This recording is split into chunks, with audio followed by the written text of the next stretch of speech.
দুর্গাপুজোর অন্তরালে দুর্গার সৃষ্টি, কর্ম এবং অসুরদের জীবন এবং তাদের দর্শন, তাদের লড়াই, এইগুলোর উপরে একটি কাজ। মহিষাসুরকে নিয়ে আমার যে মহিষাসুর মহান অসুর, অর্থাৎ অসুরকে আমি মহান বলছি। তো এই সব বইগুলো খুব নাড়া দেয় মানে মানুষের কাছে।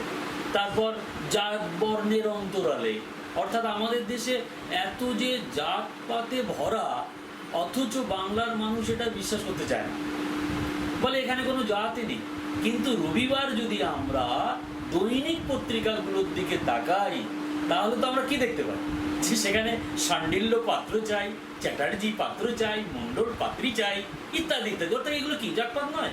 এখানে জাতপাত খুব গভীরে। নমস্কার, আমি মহতোষ রবি দাস। আপনারা দেখছেন বহুজন ডিবেট। আজ আমরা উপস্থিত হয়েছি সমুদ্র বিশ্বাস মহাশয়ের কাছে। তার কাছ থেকে আমরা জেনে নেব তার বাল্যকাল সম্পর্কে, এবং তিনি একজন সাহিত্যিক, তার বেশ কিছু লেখা বই সম্পর্কে। সমুদ্র বিশ্বাস মহাশয়, আপনার বাল্যকাল জীবন কীভাবে কেটেছিল এবং আপনি কীভাবে লেখাপড়া করলেন, আপনার বই লেখার পিছনে যে আপনার যে চিন্তাভাবনা, সেটা কী করে আপনি সেটা অর্জন, আপনি প্রথমত বলবেন বাল্যকাল জীবন। দেখো, আমরা হচ্ছে মানে ভূমিহীন কৃষক পরিবারের সন্তান। আজকের ভাষায় জন্মজদুর খেটে সংসার চলে। তার উপরে দেশ টুকরো হয়ে যাওয়ার ফলে আমার ঠাকুরদারা পূর্ববঙ্গের মানুষ, ফলে খানিকটা উদ্বাস্তু, খানিকটা শরণার্থী, এই জাতীয় পরিবারে আমার জন্ম এবং খুবই হতদরিদ্রতার সঙ্গে লড়াই। কিন্তু যেহেতু আমার মা বাবা হরিচাঁদ গুরুচাঁদকে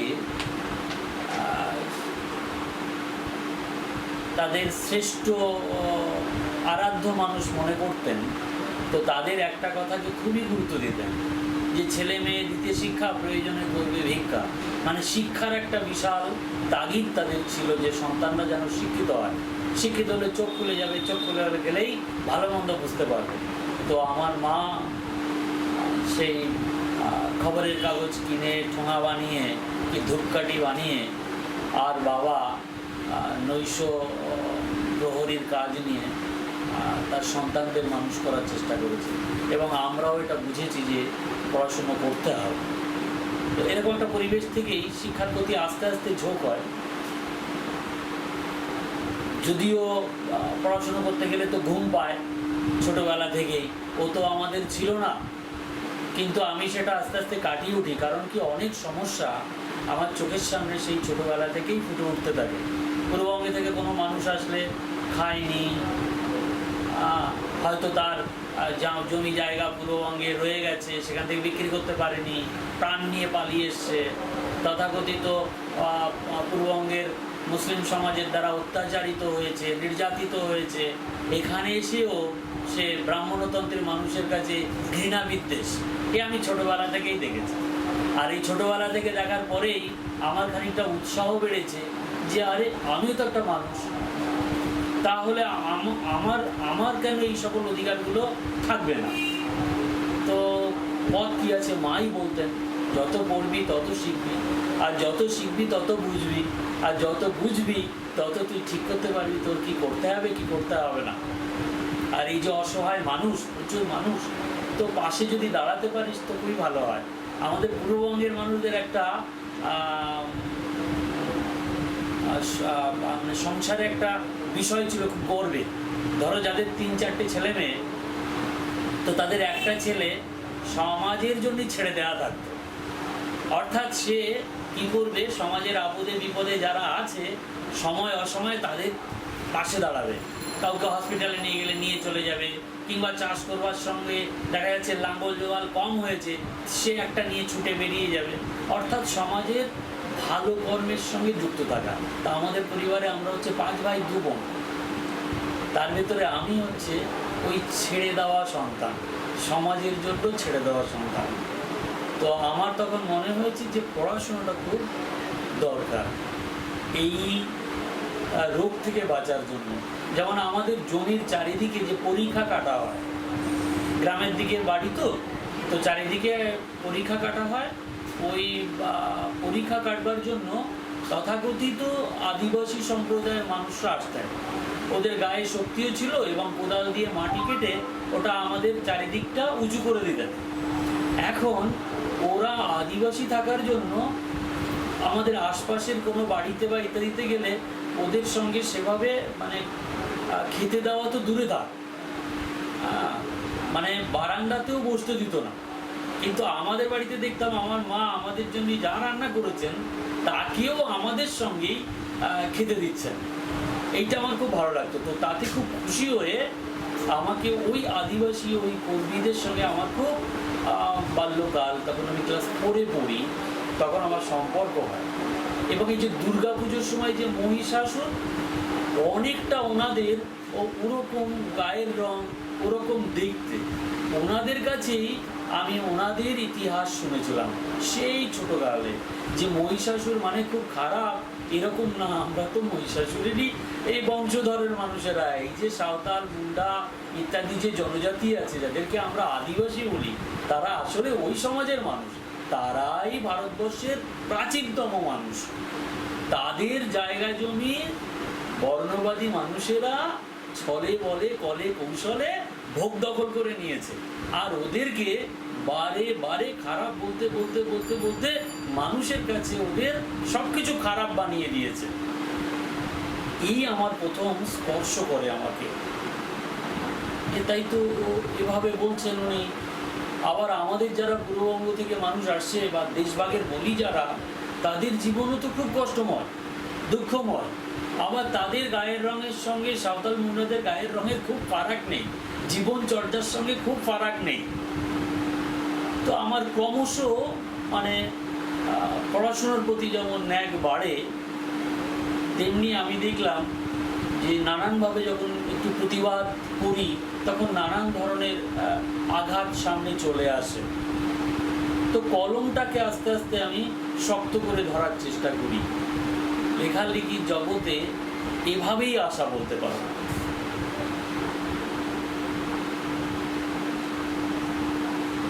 তাহলে সমুদ্র বিশ্বাস মহাশয়, আপনার কাছ থেকে আপনার বাল্যকালটা আমি জানলাম, খুব ভালো লাগলো। এবার আপনার যে বিবাহ জীবন, সেভাবে এতগুলো জীবন অতিক্রম করার পরেও আপনি এত কঠোর পরিশ্রম করার পর আপনি যে এতগুলো বই লিখেছেন, সেই বইগুলোর মধ্যে সবচেয়ে গুরুত্বপূর্ণ বই আপনার কি? আমি এখনো পর্যন্ত 61টা নাটক লিখেছি, 10টা উপন্যাস লিখেছি, 5টা গল্পগ্রন্থ লিখেছি, 5টা কাব্যগ্রন্থ লিখেছি, 27টা গবেষণাধর্মী প্রবন্ধ গ্রন্থের বই আছে। এবং আমার এ সবই দলিত মানুষদের জীবন, বহুজন মানুষদের জীবন, মূল নিবাসী মানুষদের জীবন, এর ওপরেই আমার এই চর্চা এবং আমার এই রচনা। কতটা কি সাহিত্য হয়েছে তা নিয়ে আমারই একটা বিগ কোশ্চেন আছে, কিন্তু এই সকল মানুষের জীবনের মূল সমস্যা যে আমার এই লেখাগুলোতে উঠে এসছে এ বিষয়ে আমার কোনো সন্দেহ নেই। সেই জন্য আমি দেখি অতি কাছের মানুষের বিরোধিতা, বর্ণবাদী মানুষদের বিরোধিতা, সরকারে যিনি আসুন, সাম্যবাদী কথা বলে যিনি আসুন না কেন, তারও বিরোধিতা। তো তার ভিতরে যেমন গোটা দেশ জুড়ে একটি আন্দোলন, একটি সমস্যা তৈরি হয়ে ওঠে দুর্গাপুজোর অন্তরালে। দুর্গার সৃষ্টি, কর্ম এবং অসুরদের জীবন এবং তাদের দর্শন, তাদের লড়াই, এইগুলোর উপরে একটি কাজ। মহিষাসুরকে নিয়ে আমার যে মহিষাসুর মহান অসুর, অর্থাৎ অসুরকে আমি মহান বলছি। তো এই সব বইগুলো খুব নাড়া দেয় মানে মানুষের কাছে। তারপর জাত বর্ণের অন্তরালে, অর্থাৎ আমাদের দেশে এত যে জাতপাতে ভরা, অথচ বাংলার মানুষ এটা বিশ্বাস করতে চায় না, বলে এখানে কোনো জাতই নেই। কিন্তু রবিবার যদি আমরা দৈনিক পত্রিকাগুলোর দিকে তাকাই, তাহলে তো আমরা কি দেখতে পাই যে সেখানে শাণ্ডিল্য পাত্র চাই, চ্যাটার্জি পাত্র চাই, মণ্ডল পাত্রী চাই, ইত্যাদি ইত্যাদি। অর্থাৎ এগুলো কি জাতপাত নয়? এখানে জাতপাত খুব গভীরে, এবং ভারতবর্ষের অন্য অন্য জায়গার থেকে এখানে ভয়ঙ্কর। এখানে বুঝতে গেলে একটি বয়স আর একটা পজিশনে উত্তরানো দরকার। অর্থাৎ যখন বড় মাপের কোনো অফিসার হব, কিংবা যখন মুখ্যমন্ত্রীর দাবিদার হব, কিংবা কখনো ব্রাহ্মণের মেয়ের পাত্র হব, তখন জাতপাতটা এখানে একেবারে হিংস্র, তার দাঁত নখগুলো বের করবে, তার আগে করে না। এটাই বাংলার বৈশিষ্ট্য। তো ফলে এই বৈশিষ্ট্যের মধ্যে পড়তে হয়েছে। আমার গ্রন্থগুলো এর উপরে নির্ভর করেই তৈরি। এখানে সাহিত্যের মুন্সিয়ানার খুব ছড়াছড়ি নেই। জীবনটা আমার এভাবে দিয়েছি, তার কারণ আমার যত দিন গেছে তত আমি বুঝেছি আমার এখানে মানুষের সংখ্যা কম এই কাজ করবার জন্য। আমার যারা সিনিয়র ছিলেন, মহেন্দ্রনাথ তালুকদার, রঞ্জিত শিকদার, গুণধর বর্মন, বসন্ত কুমার মণ্ডল, শক্তি সরকার, পশুপতি প্রসাদ মাহাতো, এনারা আমাকে এই গাইড দিয়েছে যে সমুদ্র, যতক্ষণ পর্যন্ত তুমি এই মানুষের মূল লড়াইয়ের ধারায় তোমার পরবর্তী মানুষদের না পাবে, ততক্ষণ তোমাকে লড়াইয়ের জায়গাটাকে অন্তত ধরে রাখতে হবে। যেটা বাবা সাহেব বলেছেন, আমার ক্যারাভানকে কেউ এগিয়ে নিয়ে যেতে না পারো, যেও না, কিন্তু কেউ পিছিয়ে দিও না, যেখানে আছে তাকে সেখানে থাকতে দাও। তো আমি মনে করি যে আমি এগিয়ে নিয়ে যেতে পারি বা না পারি, আমাকে অন্তত ধরে রাখতে হবে। তাই তথাকথিত সংসার ধর্মেও আমি ফিরতে পারিনি। হ্যাঁ, আমাদের বহু মানুষ এসছেন, বহু মানুষ কাজ করেন, মাঝে মাঝে মনে হয় তাহলে তো ঠিকই আছে, এই মানুষদের কাছে ছেড়ে আমি তো আমার ব্যক্তি জীবনটাকেও একটু দেখতে পারি। কিন্তু সেটা সম্ভব হয়নি, কারণ মান্যবর কাশিরামজিকে আমি একটা আন্দোলনকারী মহাপুরুষ মনে করি। আমি রাজনৈতিক নেতা হিসেবে তাকে দেখি না। তিনি যদিও রাজনীতির উপরে কাজ করেছেন, আসলে তিনি সমাজ পরিবর্তনের লড়াইটা লড়েছেন। তিনি বলছেন বাস্টার্ড আম্বেদকর রাইট, অর্থাৎ বেজন্মা আম্বেদকরবাদী।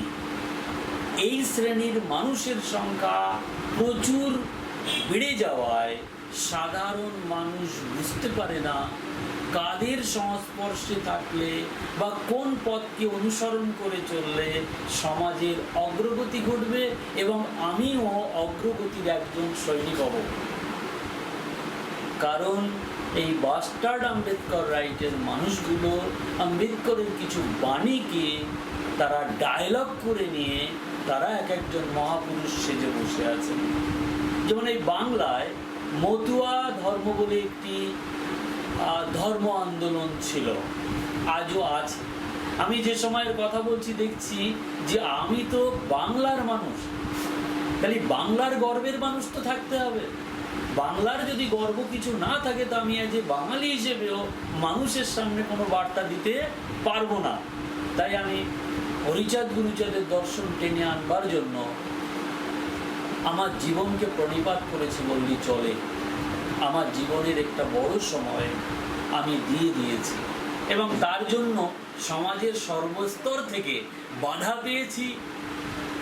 খুব আনন্দের বিষয় এইটাই, আজকে সেই মতুয়াদের নাম নিয়ে খোদ পশ্চিমবঙ্গ সরকার, মাননীয় মুখ্যমন্ত্রী মমতা বন্দ্যোপাধ্যায়, কিংবা বর্তমানের দেশের প্রধানমন্ত্রী নরেন্দ্র মোদীরা দৌড়ে কুল পাননি ঠাকুরনগরে কিংবা ওড়াকান্দিতে, কিংবা মতুয়াদের কাছে গিয়ে ভোট হয়ে নমস্কার করছেন।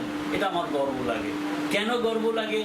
আমি এবং আমার মতো কিছু মানুষের জীবনের লড়াইয়ের এটা ফসল, কিন্তু ভোগ করছে অন্যরা।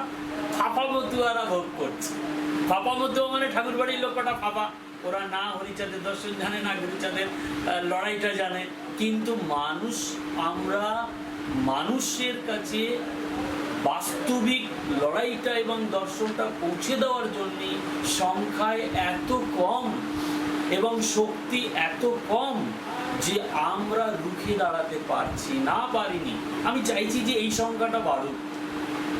যেমন মিডিয়া নেই আমাদের, আমরা রোজ সকালে আনন্দবাজার বা এই জাতীয় একটি পত্রিকা কিনি, মানে গালি কিনি, আমরা 5 টাকা দিয়ে গালি কিনি। এখানে আমাদের কখনো হরিজন, কখনো নানান ধরনের হীনবাচক শব্দ প্রয়োগ করা হয় আমাদের ওপর, কিন্তু আমাদের হাতে নেই। তারা কখনো আমাদের খারাপটা যদি লেখে তখন আমরা গর্ববোধ করি, ওই দেখো ওই পত্রিকায় আমাদের এই বিষয়টা প্রকাশ পেয়েছে। কিন্তু বিষয়টা কেন প্রকাশ পেয়েছে এটা আমরা দেখি না। আমরা এখনো হয়তো এভাবে দেখতে শিখিনি। এই মানুষরা জাগলে আগামী দিনে হয়তো মিডিয়ার ওপরে জোর দেবে। তাদের প্রিন্ট মিডিয়া, ইলেকট্রনিক মিডিয়া ইত্যাদিগুলো যদি না থাকে তাহলে নেতা চেনাবো কি করে? আমার সমাজের নেতা, আদর্শবান মহাপুরুষকে চেনাতে গেলে মিডিয়া লাগবে। মিডিয়া নেই। আমাদের গ্রন্থ আছে, কিন্তু আমাদের কয়েক হাজার বছর ধরে এদের পড়া বারণ ছিল, পড়াশোনা বারণ ছিল। এখন পড়তে গেলে ঘুম আসে। সেই ঘুম ভাঙাতে গেলে, তাকে পড়াতে গেলে আমাদের যে পরিমাণে সেমিনার, আলোচনা সভা এবং যে পরিমাণ ওই সকল মানুষের পাশে দাঁড়ানো দরকার, তা আমাদের শিক্ষিত সমাজের মানুষরা দাঁড়াতে পারে না, দাঁড়ায় না। বরং তারা পটাপট আসে, সুযোগটা নিয়ে নেয়, কোনো একটা সংগঠনের সম্পাদক সভাপতি হয়, কিংবা একটা এমএলএ এমপি কাউন্সিলর হয়, এবং অনেকগুলো টাকা মেরে সে একটু ধনী টনি হয়ে বাকিদের উপরে দাদাগিরি করে। এখন বিষয়টা হচ্ছে, এইগুলো দেখার পরে আমি কতটা বিরোধিতা করতে পারি।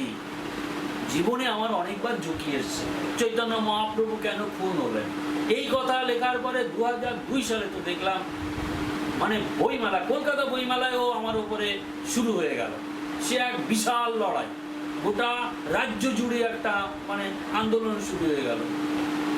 সেই 93 সাল থেকে শুরু করে 2002 সাল পর্যন্ত এমন একটা সন্ধ্যাকালীন রাত্রি আমার যায়নি যেদিন আমি গালি শুনি।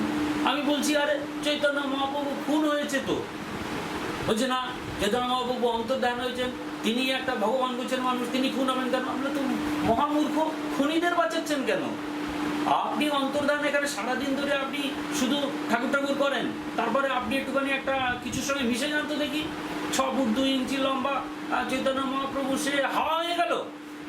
এই তো আপনারা খুনিকে বাঁচিয়ে দিলেন। জয়দেব মুখোপাধ্যায় কাজ করতে গিয়ে খুন হলেন। এখন এই খুন বলা যাবে না, কেন না আইনে ফেসে যাবো। সমস্যাটা হচ্ছে আইন জানি না তো। বাংলায় সংবিধানটা আমরা পাইনি, এবং অনেক পরে যখন পেলাম, ও কিনতে গেলেও তো 500-700 টাকা লাগে। 500-700 টাকা জোগাড় করাটাও তো খুব কঠিন। ঘর ভাড়া মেটাবো না 500 টাকা জোগাড় করে কিনবো, তারপরে আইনের ভাষা বোঝা আরো কঠিন। বলে আমার সমাজের মানুষের উত্থানের পথে চরম বাধা। তাই আমি জীবনের অন্য কোনো দিকে তেমনভাবে যেতে পারিনি। আমি আমার মা বলতেন, ওরে তুই ব্যক্তি স্বার্থ বলছিস, সমষ্টি স্বার্থ দেখলে সমষ্টির মধ্যে তুইও তো আছিস বাবা, তাহলে সমষ্টির ভালো হলে ব্যক্তিরও তো ভালো হবে। আমি আমার মায়ের অনেক কথায় ফেসে গেছি। আমি যতটা না ভালোবেসে এই আন্দোলনে এসে ফেসেছি, তার চাইতে বেশি ফেসেছি আমার মা বাবার আদর্শের কাছে। আর আমার এই সকল মানুষদের কাছে যত মিশেছি, দেখেছি, ততই ফেসে গেছি। ফেসে গিয়ে কিছু কাজ করার চেষ্টা করেছি। হয়তো এত কাজ করবার জন্য আমি নই। আমি খুব আশাবাদী আগামী দিনে আমার অনেক সন্তানেরা এই দায়িত্ব নেবে এবং তারা এই আন্দোলনের ফসলটা তার সমাজের মানুষের কাছে পৌঁছে দেবে। এই ফসলটা আর বর্ণবাদীদের কাছে যেন না যায়। আর সুযোগ সন্ধানী আমার সমাজে যারা মির্জাফর আছেন, যারা বিভীষণ আছেন, ঘরশত্রু বিভীষণ, যারা মুখ পোড়া হনুমান, যারা পিতৃহন্তাকারী প্রহ্লাদ আছেন, তাদের কাছে যেন ফসল না হয়। আত্মসম্মান ও আত্মমর্যাদার সঙ্গে যেন আমার সমাজের মানুষ মাথা উঁচু করে বাঁচতে পারে এবং পৃথিবীর অন্যতম সেরা মানুষদের তালিকায় তারা যেন নিজেদের প্রতিষ্ঠা করতে পারে, এই আশা নিয়ে এবং আশ্বাস নিয়ে আমি এখনো সাধ্যমতো যা পারি তাই করি, তাই বলি, তাই লিখি। সমুদ্র বিশ্বাস মহাশয়, আজ আমাদের যুব সমাজ, বিশেষ করে এসসি এসটি ওবিসি সম্প্রদায়ের মানুষ বা বহুজন সমাজের মানুষ আপনার কাছ থেকে অনেক কিছু আশা করছে, আপনার লেখা বই পড়বে এবং পড়ছেও অনেকে। তাদেরকে আপনি কি বার্তা দিতে চান আগামী দিনে এই ইয়াং ব্লাড বা ইয়াং জেনারেশন কীভাবে তারা অনুপ্রাণিত হবে? দেখো, যুব সমাজই শ্রেষ্ঠ সম্পদ দেশের, জাতির বা সমাজের বা মানবতার উন্নয়নের। যদি সেই সমাজ, সেই যুব সমাজ যদি নিজেকে চিনতে বুঝতে চেষ্টা করে এবং সমাজকে ধরবার চেষ্টা করে, তবে এই ক্ষেত্রে আমি বলবো, আমরা তো এক একটা সময় এক একটা শব্দ নিয়ে কাজ করেছি, পরবর্তীকালে বুঝেছি যে ওটা আমাদের গালি। আমরা কখনো গালি নিয়েও কাজ করেছি, যেমন আজও শূদ্র, দালিত, রাক্ষস, খক্ষর, দৈত্য, দানব, যাই আমাদের বলে, এমনকি দলিত, এও তো গালিবাচক শব্দ। কিন্তু আমরা এই সকল শব্দ নিয়ে কাজ করেছি, কখনো বহুজন নিয়ে, আজকে মূল্যবাসী নিয়ে। যুব ছেলে মেয়েদের এগুলো জানতে হয়। এর ভেতরে যে শব্দটিকে আজকেরা মনে হচ্ছে, তাকে সেই শব্দটি ধরে বাকিগুলোকে ত্যাগ করে লড়তে শুরু করে দিতে হবে। লড়াই বন্ধ করা যাবে না এবং আরো ভালো শব্দ খোঁজার চেষ্টা করতে হবে। এটা একটা। দ্বিতীয়ত হচ্ছে, যত উইংস আছে তাদের রাজনীতিতে ঝাঁপাতে হবে, তাদের সামাজিক কাজকর্মে আসতে হবে, রাজনৈতিক কাজকর্মে আসতে হবে, তাদের সাংস্কৃতিক জায়গাগুলোতে আসতে হবে। কারণ আমাদের বিশাল ফাঁকা মাঠ, আমরা বিশাল মানুষ, ভারতবর্ষের 80-90% মানুষ আমরা, কিন্তু আমরা ওই 10% মানুষের কাছে বন্দী। আমরা আমাদেরকে জানি না। তাহলে আমাদের যুব সমাজের উচিত যে সেই ইতিহাসকে খুঁজে বের করা। যেমন আমি মহিষাসুর, মহান অসুর লিখলাম। অসুরদের, অর্থাৎ অসুর যে সুরা নারীতে আসক্ত নয়, সুর মানে দেবতা, যারা সুরা নারীতে আসক্ত, আজকে তার অর্থটা কি হয়েছে? সুর মানে দেবতা, মানে তারা খুব ভালো, তার মানে বিষ্ণু চরিত্রহীন আর ইন্দ্র চরিত্রহীন, ওটা কিন্তু মুছে গেছে। আর অসুর মানে সুরা নারীতে আসক্ত নয়, ওটাকেই বানিয়ে দিয়েছে অসুর মানে তারা যারা খুব খারাপ, দেশজ মানুষ। এই যে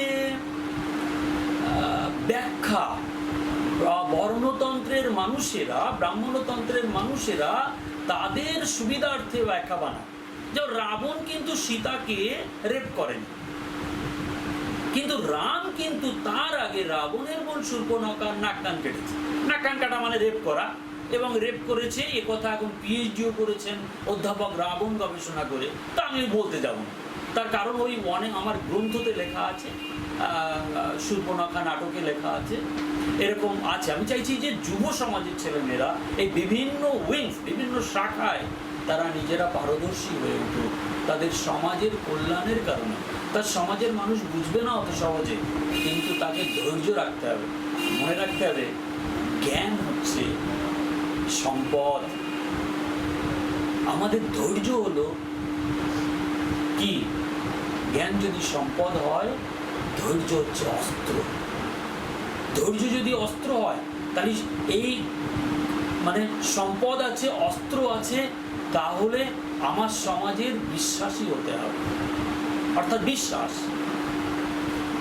আর মুখে একগাল হাসি রাখতে হবে, কেননা আমাদের হাসি চলে যাচ্ছে আন্দোলনের কারণে, কিন্তু যুবকদের মুখ থেকে যেন হাসি না যায়। যারা ধৈর্যশীল হবে এবং হাসি হবে, হাসি হচ্ছে টনিক, বেঁচে থাকার টনিক, বাঁচিয়ে দেওয়ার টনিক। হাসি কোন হাসি?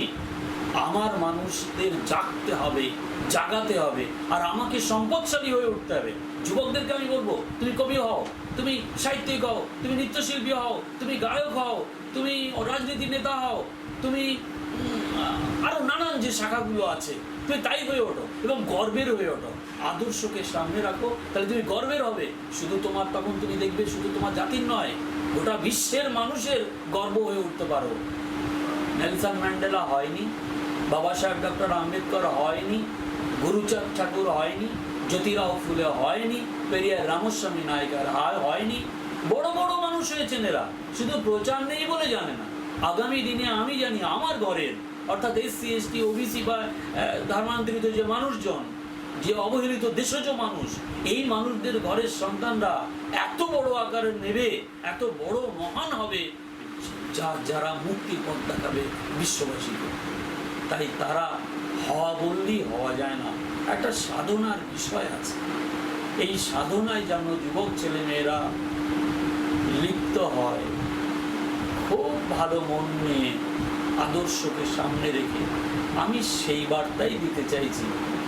তারা যেন ব্যক্তি স্বার্থকে ভুলে সমষ্টি স্বার্থের কল্যাণে জীবনকে পরিপাত করে। দেখো, খুব বেশি খাওয়া যায় না। আমাদের মানুষ এখন 1 লাখ টাকার উপরেও মাইনে পায়, কিন্তু আমাদের না খেতে খেতে আর কম টাকায় চলতে চলতে আমরা 10,000 টাকায় সংসার চালিয়ে নিতে পারি 5-7 জনকে দিয়ে। তো তার নয় 30,000 টাকা খরচ হলো, তাহলে 1 লাখ টাকা মাইনের বাকি 70,000 সে যেন সমাজের কল্যাণে ব্যয় করে, কিন্তু করে না। কারণ জীবনে টাকা দেখেনি তো, দেখেছে লাউয়ের বদলে ডাল, ডালের বদলে চাল, চালের বদলে কুমড়ো, এভাবে তাদের জীবন কেটেছে। যেই তারা টাকা দেখেছে বলে সব দিতে পারি, টাকা দিতে পারি না। তাই যুব ছেলেদের হতে হবে ওর কাছ থেকে ওকে বুঝিয়ে টাকাটা সমাজের কাজে লাগানো।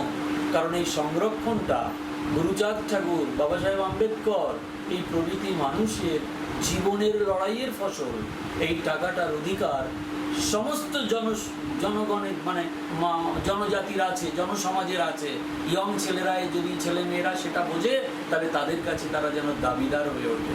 কাউকে অযথা সম্মান করতে হবে না, অযথা কাউকে অপমানও করতে হবে না। যথাযথ মানুষকে সম্মান করো, আর যথাযথ মানুষকে, অপমানিত মানুষকে, অসম্মানিত মানুষকে তুমি অসম্মান করতে যদি না পারো, করো না, কিন্তু অসম্মানিত খারাপ মানুষদের সম্মান করো না। কারণ বাবা সাহেব বলেছেন, স্লেভকে স্লেভ বলো, তবে সে রিয়াক্ট করবে, নইলে করবে না। তাই তোমাকে স্লেভকে, দাসকে দাস বলতে হবে, নইলে সে বুঝতে পারবে না সে দাস। সে 1 লাখ টাকা মাইনে পেয়েছে, কলেজের অধ্যাপক বা অধ্যক্ষ হয়েছে, কিংবা MLA MP হয়েছে, সে মনে করেছে তার কোয়ালিটিতে সে পেয়েছে, সে কি না কি একজন, তাই তাকে স্লেভ বলো, ডাইরেক্ট তার কাছে গিয়ে বলো, আপনি দাস, আপনি দাসানুদাস, আপনি ভক্ত দাস। তার মতো জীবনযাপন না করে মানুষের মতো জীবন করুন, স্পষ্ট বলো। আমরা যদি এটা 30 বছর আগে বলতে পারি, এই সময় যুবক ছেলেমেয়েরা বলবে তো অসুবিধে কোথায়? আবার যদি কেউ সমাজের জন্য নিবেদিত হয়, তবে তার পা ছুতেও যেন তারা পিছপা না হয়, তার কাছে মাথা নত করতেও যেন পিছপা না হয়। কারণ তাদের দেখে পরবর্তীকালের নবাগতরা ওটাকেই তো লক্ষ্য করে এগোবে। এভাবেই তো প্রবাহমান লড়াইটা থাকবে। এই লড়াইটা কিন্তু একদিনের জন্য না। আমি যখন বুঝলাম, তখন আমি 1000 বছরের লড়াই করছি বলে আমি নেমে পড়লাম। অনেকে বলে, তুমি কি 1000 বছর বাঁচবে? আমি বললাম, আমি তো 1000 বছর ফিজিক্যালি বাঁচবো না, কিন্তু লড়াই 1000 বছর ধরে বাঁচবে। কারণ সততার বিরুদ্ধে অসততার একটি লড়াই জিয়ে রাখা খুব দরকার, মানবতার উন্নয়নের স্বার্থে, কল্যাণের স্বার্থে।